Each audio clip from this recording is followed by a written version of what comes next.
Bonsoir à tous.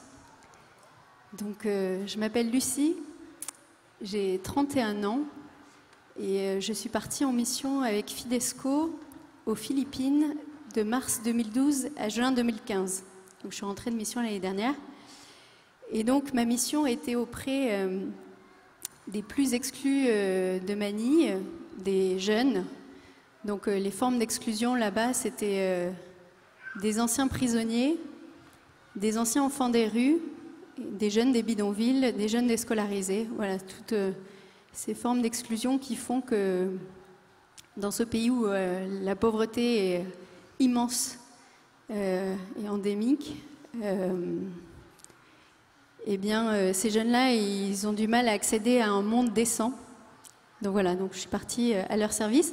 Alors, pour vous expliquer peut-être un petit peu comment j'en suis arrivée là, je dois vous dire que rien ne me destinait à ça, enfin a priori, du moins je ne connaissais pas encore les plans du Seigneur.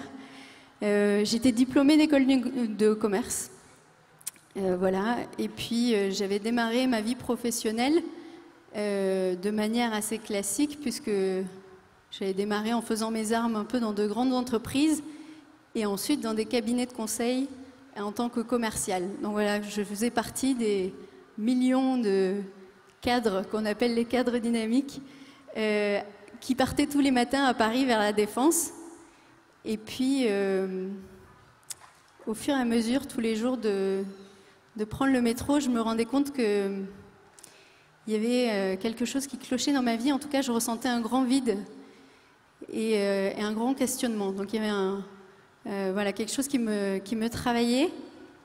Et alors, je ne peux pas dire que j'étais malheureuse, j'étais plutôt heureuse. Et quand je faisais la liste de tout ce que...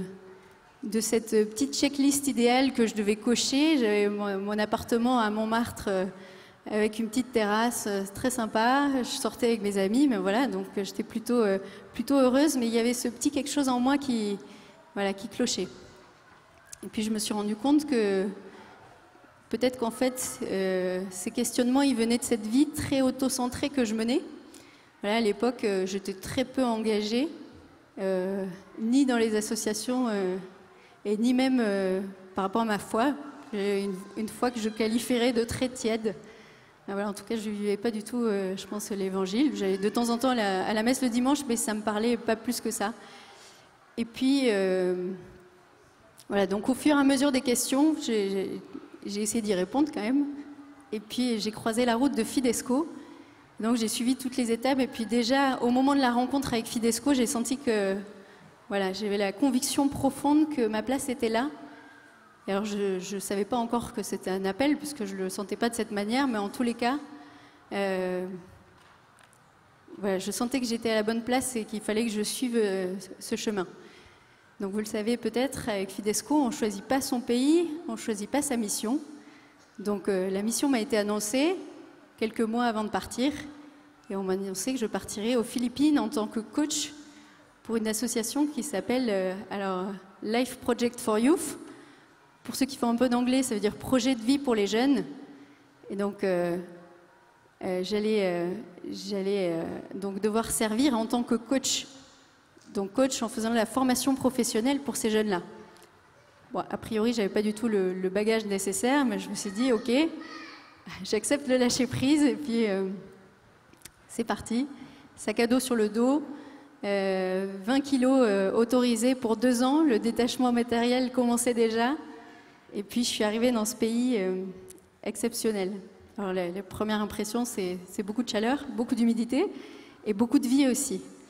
Alors, pour vous partager un petit peu les joies de cette mission, c'est difficile de vous résumer 3 ans et 3 mois de vie, mais en tout cas, je voudrais vous partager l'essentiel.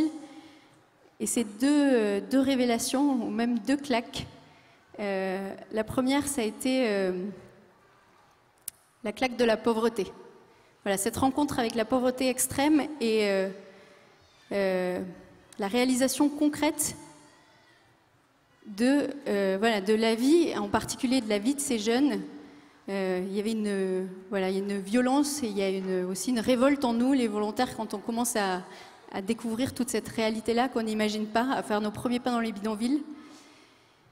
Et à la fois, paradoxalement, quand on commence à se mettre au service et qu'on devient vraiment l'instrument du Seigneur, il y a quelque chose de très très beau qui se passe et on reçoit une joie immense au quotidien. Alors c'était cette joie que je voulais vous faire partager.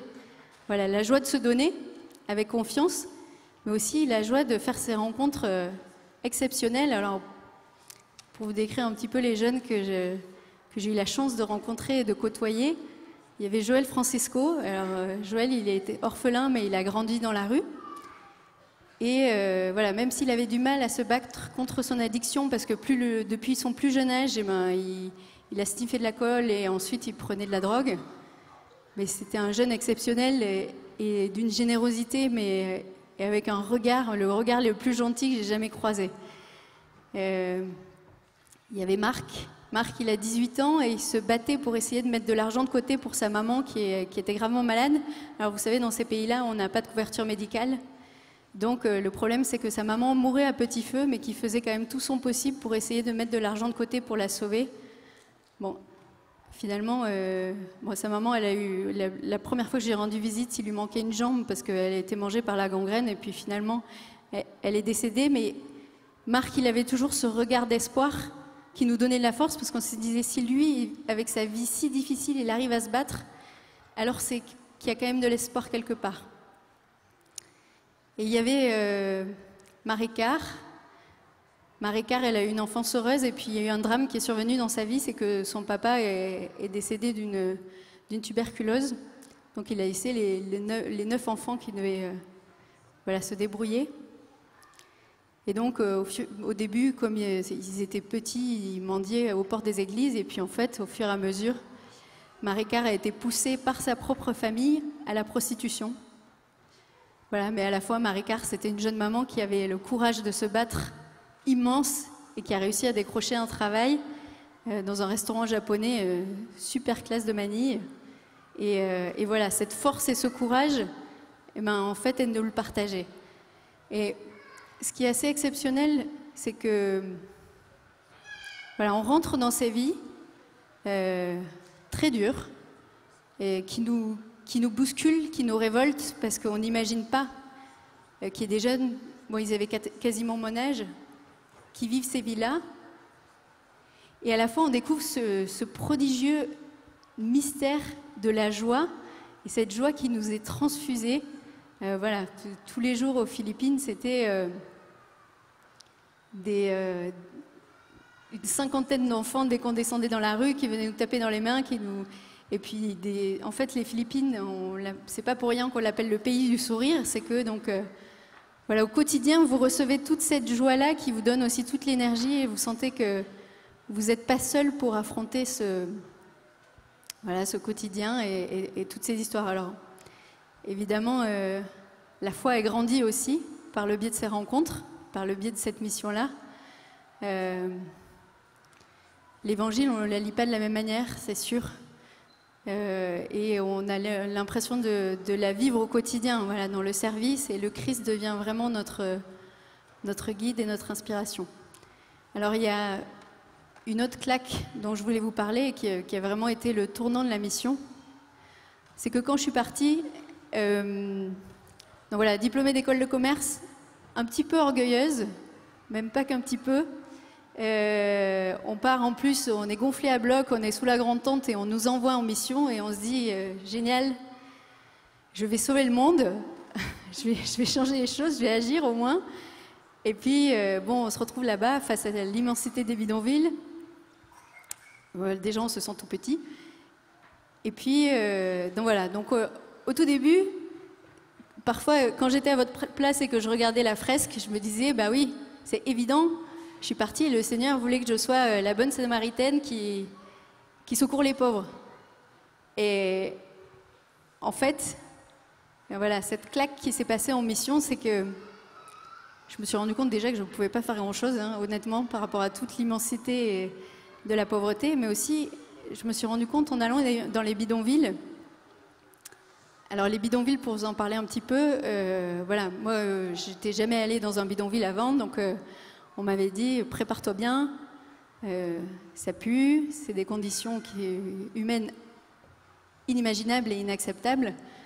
Donc on se blinde un peu et puis on se dit, bon, ce que je vais voir, c'est de la tristesse, de la misère, et donc il va falloir y aller. Alors oui, on voit tout ça, et ça nous révolte, mais à la fois, il y a une vie dans ces bidonvilles et des leçons qui sont exceptionnelles. Et en fait, je me suis rendu compte qu'au contact des familles les plus pauvres et les plus miséreuses, étaient mises à nu toutes mes pauvretés parce que je rencontrais des personnes exceptionnelles, d'une générosité exceptionnelle, qui étaient capables d'ouvrir tout leur frigo alors qu'ils n'avaient rien à manger pour toute la famille, d'une bienveillance folle. Et en fait, je me disais, mais face à eux, je suis tellement pauvre. Et en fait, c'est eux qui sont riches, et c'est à travers eux que le Seigneur m'aime dans toutes mes pauvretés. Et on fait vraiment l'expérience concrète de la miséricorde de Dieu. C'est quelque chose de vraiment très fort. Et donc, pour conclure,